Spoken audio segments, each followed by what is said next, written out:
আমি যখন ভর্তা শাক শুধু রসুন পেঁয়াজ দিয়ে রান্না করছিলাম, অনেকেই জানতে চেয়েছে আমি মাছ কিভাবে দিয়ে রান্না করি শাক। তো এটা কেটে বেছে নেওয়া ধুয়ে নেওয়া ভর্তা শাক, সাথে আমি নিয়েছি চিংড়ি মাছ। আজকে চিংড়ি মাছ দিয়ে রান্না করব। চিংড়ি মাছের বদলে আপনারা রুই মাছের টুকরা ভেজে, শোল মাছের টুকরা ভেজে নিয়ে ও রান্না করতে পারেন। তো এখানে নিয়ে নিয়েছি রসুন পেঁয়াজ, আর এখানে শাকটা পানি ঝরিয়ে নিয়েছি ধুয়ে। তো রান্না চলে যাবে। প্রথমে দিয়ে দিব কড়াই তেল দেওয়ার পরে দিয়ে দিব হচ্ছে কাঁচা পেঁয়াজ আর রসুনগুলি একটু ভাজা ভাজা হলে এটার মধ্যে মশলা দিব। মশলা দেওয়ার আগে একটু পানি দিয়ে নিব। তো এই যে দেখেন রসুন আর পেঁয়াজগুলি সুন্দর মতো ভেজে নিচ্ছি। এই শাকের মধ্যে রসুন যায়, অনেক শাকে আছে আমি রসুন দেই না, সেটা হচ্ছে পুঁই শাকে আমি কখনো রসুন দেই না। আর হচ্ছে গিয়ে এই ভর্তা শাকে, তারপরে কি বলবো, লাউ শাকে, পাট শাকে, এগুলির মধ্যে রসুন দিই। তারপর দিয়ে দিব লবণটা দিলে তাড়াতাড়ি ক্যারামেলাইজ হয়। এখানে মশলা নিয়ে নিছি আদা বাটা, রসুন বাটা, খুবই অল্প অল্প, জিরা বাটা, ধনিয়া গুঁড়া, মরিচের গুঁড়া, পেঁয়াজ বাটা আর হলুদের গুঁড়া। তো এগুলি একটু পানি দিয়ে দিব। তো এইভাবে দিলে রান্নাতে আসলে সুবিধা হয়, একবারে বারে না দিয়ে এইভাবে আপনারা মেজারমেন্ট করে নিয়ে সুন্দর মতো এটা দিয়ে দিতে পারেন। তো এই যে দেখেন সুন্দর মতো মশলাটা কষিয়ে নিতে হবে। কষানো হলে এখানে দিয়ে দিব হচ্ছে চিংড়ি মাছ। পানিটা শুকিয়ে আসলেই দিয়ে দিব এখানে চিংড়ি মাছ।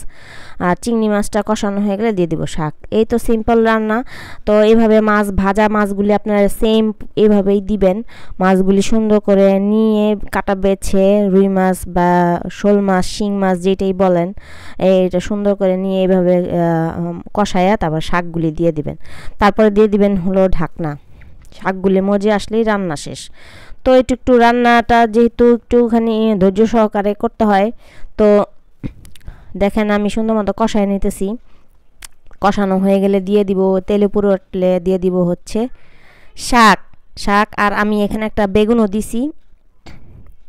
বেগুনটা আমার ছাদ বাগানের, তো একটা বেগুনই ছিল, সেটাই দিয়ে দিয়েছি এখানে, যেহেতু শাক একটু কম আমার এখানে। তো দেখেন এই যে দিয়ে দিলাম কতগুলি শাক, আর মজে একটুখানি হয়ে যাবে। এটা দেওয়ার পরে দিয়ে দিব হচ্ছে কাঁচামরিচ দেওয়ার পরে এটা ঢেকে দিব। ঢেকে দেওয়া এই পর্যায়ে প্রথমেই ঢেকে দিলে একটু ভালো। তারপর ঢাকনা খুলে আর না ঢাকলে শাকের কালারটা কিন্তু এরকম সবুজই থাকবে। আপনারা যদি শাকের কালার এরকম সবুজ চান তাহলে অবশ্যই না ঢেকে রান্না করবেন। প্রথমেই একবার ঢাকা দিবেন আর দিবেন না। এই যে দেখেন সুন্দর মতো মিশাতে হবে, যেহেতু শাকগুলি আমি আস্তে নিছি, আমার একটু নাড়াচাড়া করতে একটু অসুবিধাই হতেছে। এই যে সুন্দর মতো এখানে দেখেন সুন্দর মতো নাড়াচাড়া দিয়ে নিলাম।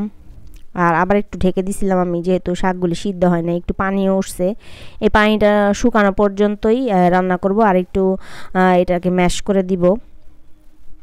শাকটা কিন্তু ম্যাশ করাটা খুবই জরুরি, কারণ যেহেতু আনাম শাক মানে আস্ত শাক, তো সেহেতু একটু ম্যাশ করে দিলে এটা ভর্তা হলে খেতে কিন্তু খুবই ভালো লাগে। সাথে কাঁচামরিচগুলি আপনারা চাইলে একটু ম্যাশ করে দিতে পারেন। আমার বাচ্চারা খাবে, ছোটো মেয়েটা শাক খুব পছন্দ করে, সেই জন্য আমি আর কাঁচামরিচগুলি ভেঙে দিলাম না। তো এই পর্যায়ে এখানে রান্নাবান্না প্রায় শেষ। তো দেখেন, আর একটু ধনেপাতা দিলেও আপনারা দিতে পারেন। এখানে ধনেপাতার ফ্লেভারটা খুবই ভালো লাগে। আর আপনাদের ভাইয়া খাবে, এখন খেয়ে রিভিউ দিবে। দেখেন কি বলে সে, তাকে আমি শাকটা তার থালে বেড়ে দিলাম। শাক যেদিন রান্না করা হয় একটু ধোয়া বাছা করতে দেরি হয়ে যাচ্ছে। তো ধন্যবাদ সবাইকে ভিডিওটা সুন্দরভাবে দেখার জন্য, ধৈর্য সহকারে পাশে থাকবেন। পাশে আছি সব সময়। তো আল্লাহ হাফেজ।